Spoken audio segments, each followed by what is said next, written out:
Սա Լոռու մարզի Հագվի խոշորացված համայնքի վարչական կենտրոնն է։ Նոյեմբերից այստեղ է տեղափոխվել նաև գյուղի դպրոցը։ 43 աշակերտ ունեցող դպրոցն այստեղ է դասանում։ Դասասենյակները 3-ն են, նրանք իրարից բաժանված են պահարաններով։ Սա համայնքապետարանի դահլիճն էր։ Հիմա այստեղ են սովորում առաջինից 4-րդ դասարանի աշակերտները։ Իրարից պահարաններով բաժանված սենյակում միաժամանակ կարելի է դաս անել, իրար չխանգարելով, վստահեցնում է դպրոցի տնօրենը։ Կարող լինի այստեղ մաթեմատիկա, մյուս դասանում լինի մայրենի, մյուսում լինի, ասենք, գերմաներեն։ Բարձր դասարաններն ավելի փոքր սենյակներում են տեղավորվել։ Համայնքապետի սենյակում միաժամանակ արմատ լաբորատորիան է եւ տնօրենի աշխատասենյակը։ Տեղափոխվել են այստեղ, որովհետեւ գյուղում կառուցում են մոդուլային դպրոց, հինը քանդել են ամբողջությամբ, մինչ այդ այստեղ բերելով անհրաժեշտ բոլոր պարագաները։ Չնայած դժվարություններին ոչ աշակերտներն են բողոքում, ոչ ուսուցիչները։ Գիտեն, վերակառուցվող դպրոցը արդարացնելու է բոլոր սպասելիքները։ Շատ ենք սպասում, կուզենայինք այդտեղ սովորենք, շարունակենք այդտեղ, բայց ավարտում ենք այս տարի։ Մոդուլային դպրոցները կառուցվում են այնպիսի համայնքներում, որտեղ կամ դպրոցական շենք երբևէ չի եղել, կամ էլ այնպիսի վիճակում է, որ այլևս հնարավոր չէ օգտագործել։ Հագվիի դպրոցը կառուցվել էր 1968-ին, երկրաշարժի հետևանքով դարձել վթարային։ 20 համայնքներում շինարարությունը եռում է, 2 համայնքներում առաջիկայում կսկսվի շինարարությունը, բայց նախատեսվում է, որ բոլորը հաջորդ տարի պետք է ավարտվեն։ Այսինքն ժամանակի առումով ամենաուշը մյուս տարվա վերջին մենք ունենանք Հայաստանում նմանատիպ նախագծով կառուցված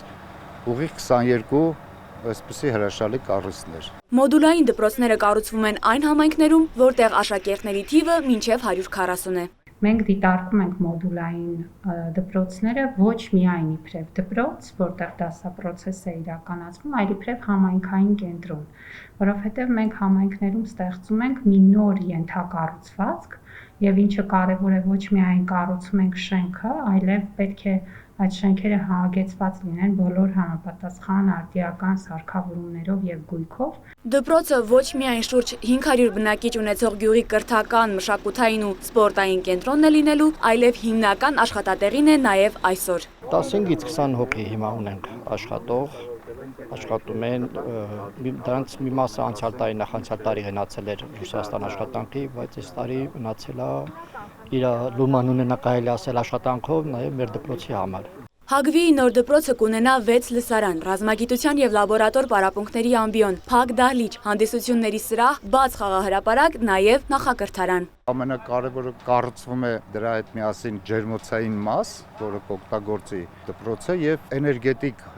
կարիքները ապահովելու համար կառուցվում է արևային ֆոտովոլտային կայան, որը ըստ էության ամբողջովին կբավարարի դպրոցի էներգետիկ կարիքները։ Ծրագրի ընդհանուր արժեքը շուրջ 15 միլիարդ դրամ է։ Այն իրականացնում ու համակարգում է քաղաքաշինության կոմիտեն։ Մինչև պատերազմը նախագծվել էր առանց ապաստարան։ Պատերազմից հետո արդեն նախագծվեց ապաստարան։ Նախարարության ցանկում ընդհանուր առմամբ նախատեսված է 63 մոդուլային դպրոցի կառուցում։ Եթե համավարակն ու պատերազմը նախորդ տարի չընդհատեին աշխատանքները, որոշներն արդեն պատրաստ կլինեին։ Հագվեցի աշակերտներին նոր դպրոցը բարի գալուստ կմաղթի 2022-ի սեպտեմբերին։ Ռոզա Խաչատրյան, Արտակ Գևորգյան, լուրեր։